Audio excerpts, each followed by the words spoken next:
Hi, I'm Dr. Eric Mazer. Our viewer question this week is, what are some of the new developments in understanding breast cancer? And there have certainly been a lot of them. And on our set today, we have one of the world's experts in breast cancer, Dr. Vahdat from both Norwalk Hospital and Memorial Sloan Kettering. You are a breast cancer expert. I love it when you're on the show because I learn so much.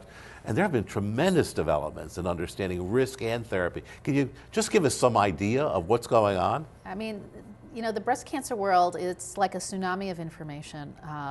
I would say one of the biggest things really is genomics and how genomics has completely altered how we treat our patients. So someone's diagnosed with breast cancer these days, more often than not, you will send off a genomic test which will tell us, does this patient need chemotherapy or not?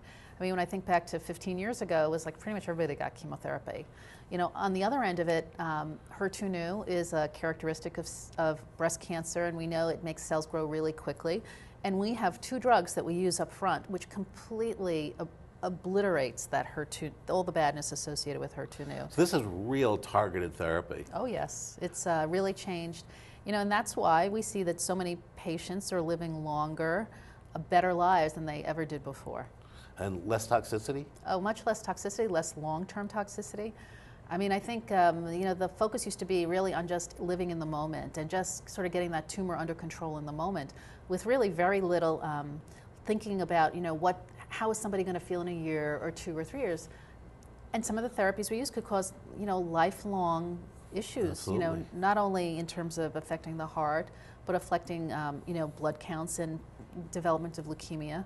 But also, you know, you put a lot of these women with chemotherapy into menopause. So what happens when you put a 30-year-old into menopause and they live to their 90 years old? You know, you think about their bones, their hearts, everything, their brain. How close are we, and we're running out of time, but how close do you think we are at a point where we can either cure or indefinitely control metastatic breast cancer? I think that we will see a cure for metastatic breast cancer in our lifetime. In your lifetime or mine? Well, we're not that far off in age, so. That's very exciting. Yeah, that's really exciting. I absolutely believe that. And on that note, we'll have to stop. Please remember to send your questions and comments to healthtalk@wchn.org. I'll see you next time.